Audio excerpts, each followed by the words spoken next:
I feel like this summer takes plants. I planted. Take one. Hello everyone. Today we're going to talk about flower business. What's up, guys? We are outside in the garden. It's cold and gray, but there's still work to be done in the garden.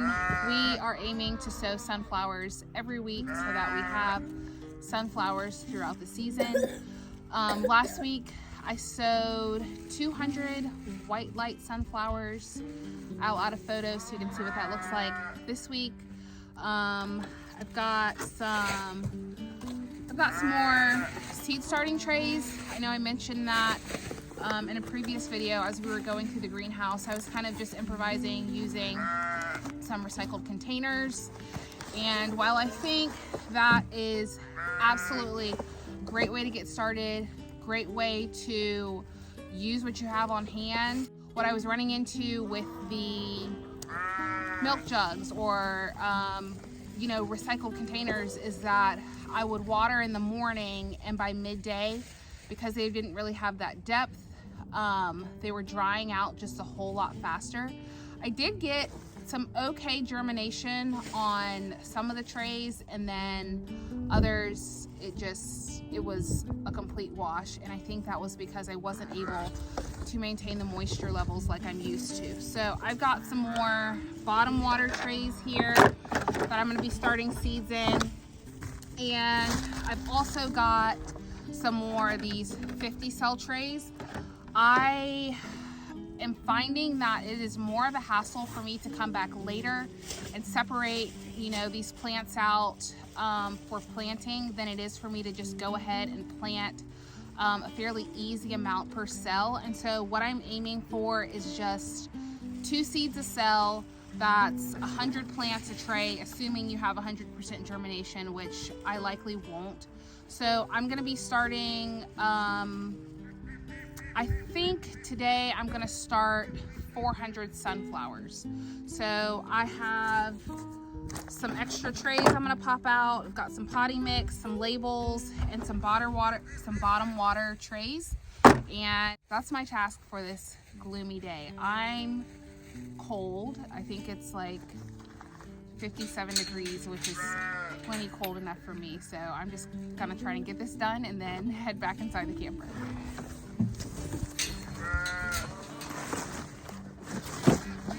So I did go ahead and get some extra bottom water trays. And my thinking behind that is when I have those plants that I need to pot up and they're in individual cups, it's easier for me to just stick 15 or 20 of them in this tray and carry out 2 trays at a time, as opposed to trying to carry 3 or 4 little cups at a time. So I got some extra trays for when I pot up, or when we are selling plants up front at the farm stand, we can just take a couple of trays worth of seedlings up at once. And that it's just gonna be more efficient that way.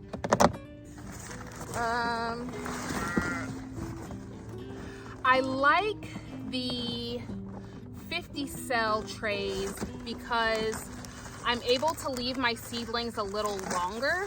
I really want to move away from having to pot up, because that's just one more step, which means it's a bit more labor intensive. I think my other trays are all the way at the bottom of this box.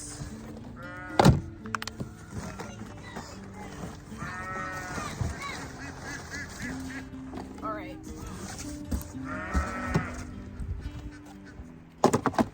So let's get these first 2 filled.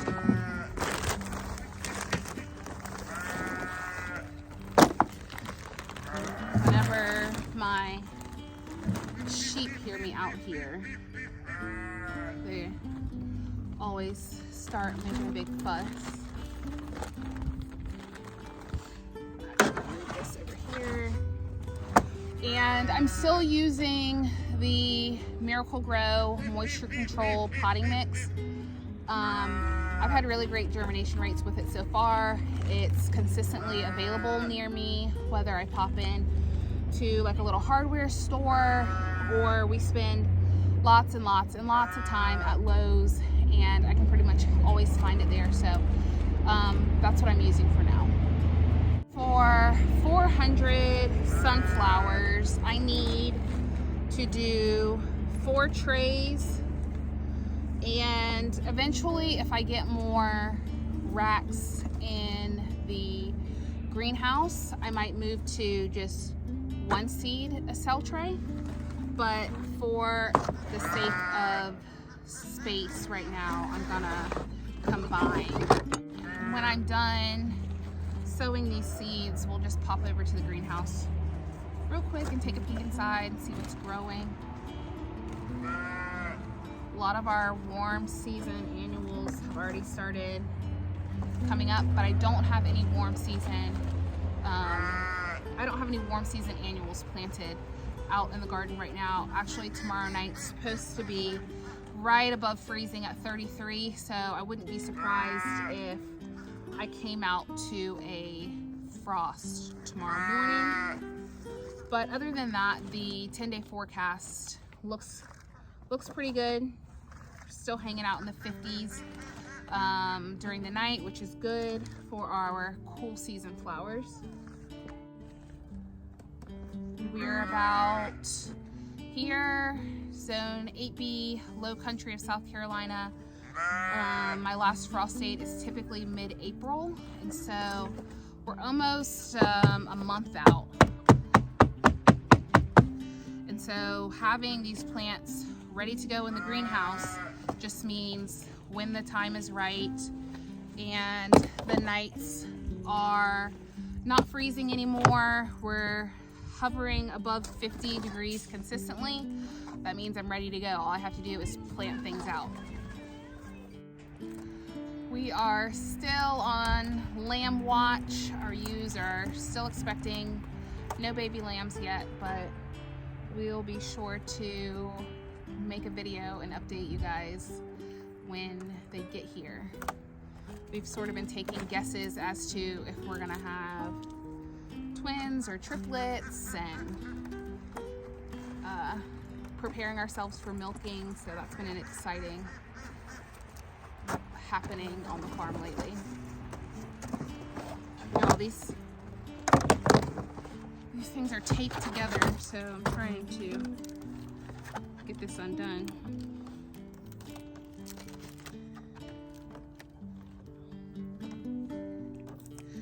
So I'm starting with some white sunflowers for late spring here. I figured it would be a good color palette as far as spring is concerned, and we are going to move into our orange and yellow sunflowers as the weather warms up and as we move into summertime. So that's something else to consider if you're planting a cutting garden or planning to go to market, just your color palettes and what colors are seasonal.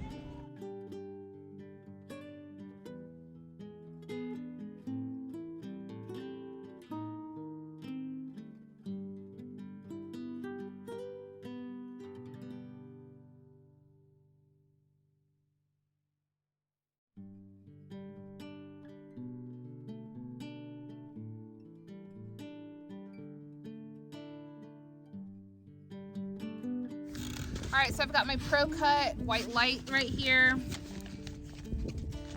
And I'm just gonna take these seeds to a cell, and they're going pointy end.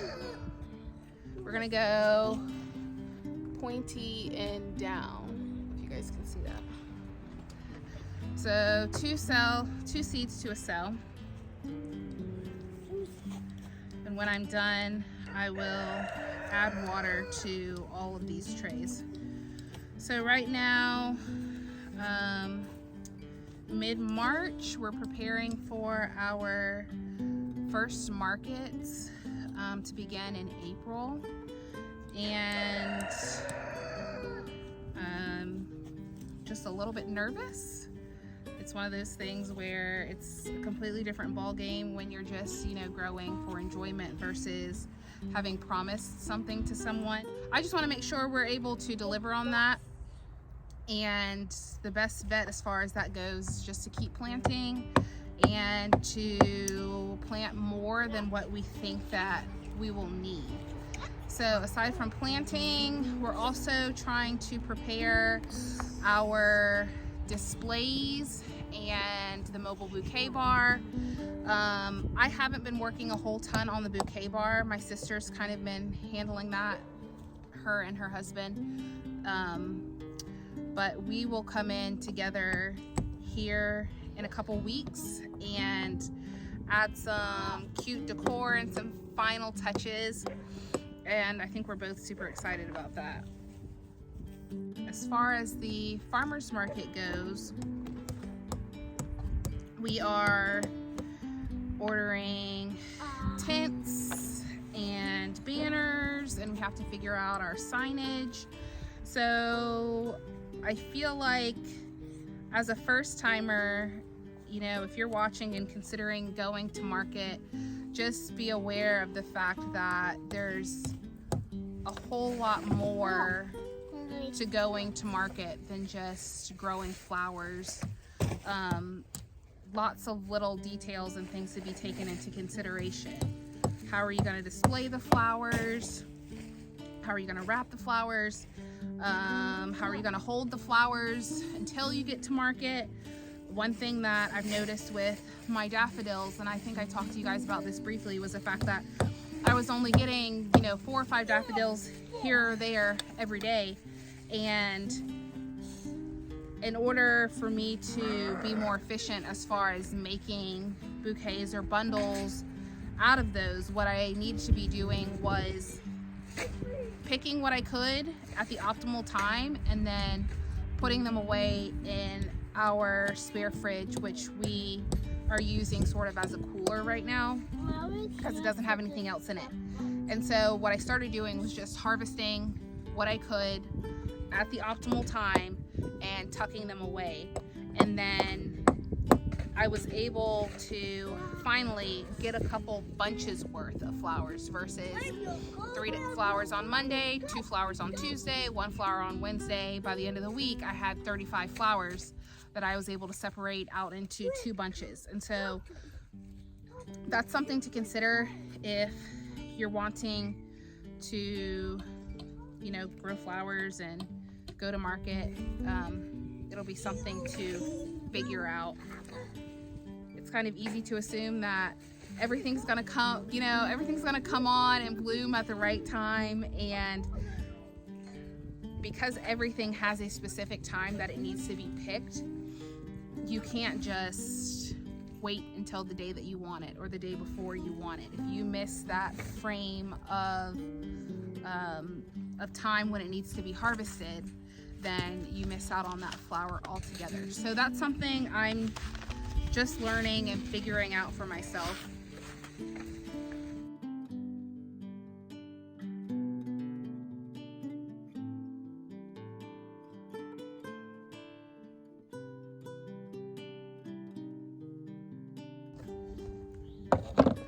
All right, this tray is done. This is 100 sunflowers, white light.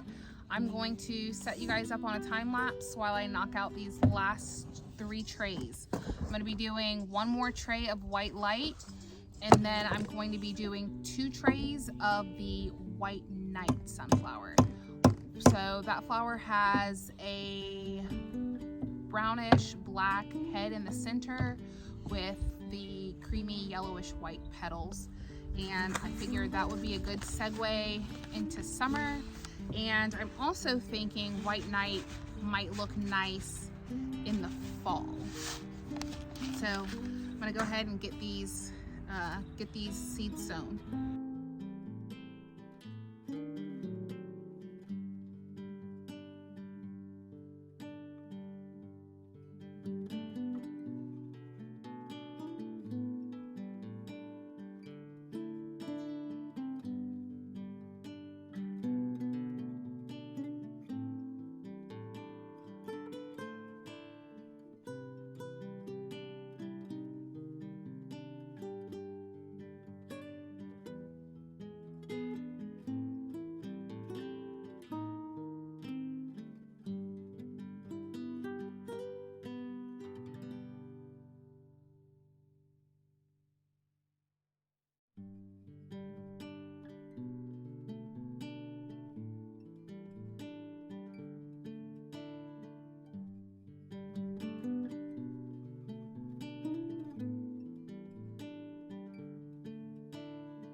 Alrighty, so that's it on the seed starting for today. Let's go pop in the greenhouse real quick, take a look. I've got a helper in the greenhouse. He's actually just trying to stay warm. Alright, Sully, let's take a look around. Alright, so I showed you guys the citrus was coming back quite nicely. That is still flowering in here. I showed you tomatoes and peppers. What I really wanted to update you guys on was the first round of sunflowers. So we've got a tray right here, and let's see, another tray right here in the middle. Those are white light sunflowers that we've got going. Our gomphrena is up in this tray. Some eucalyptus. Just got a handful of those. Yeah, I overwintered one.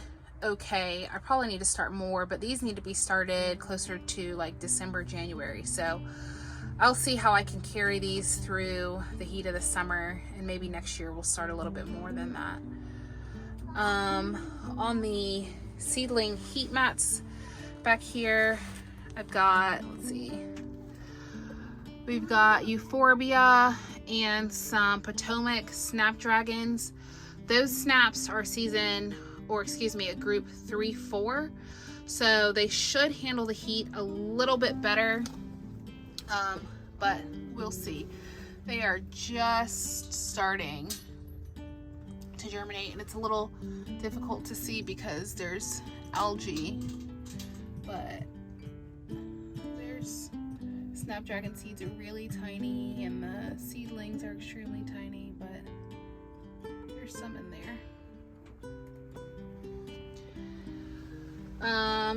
Some other warm season things that we've got going already. Cosmos, and I cannot plant these out yet, so these may have to be potted up.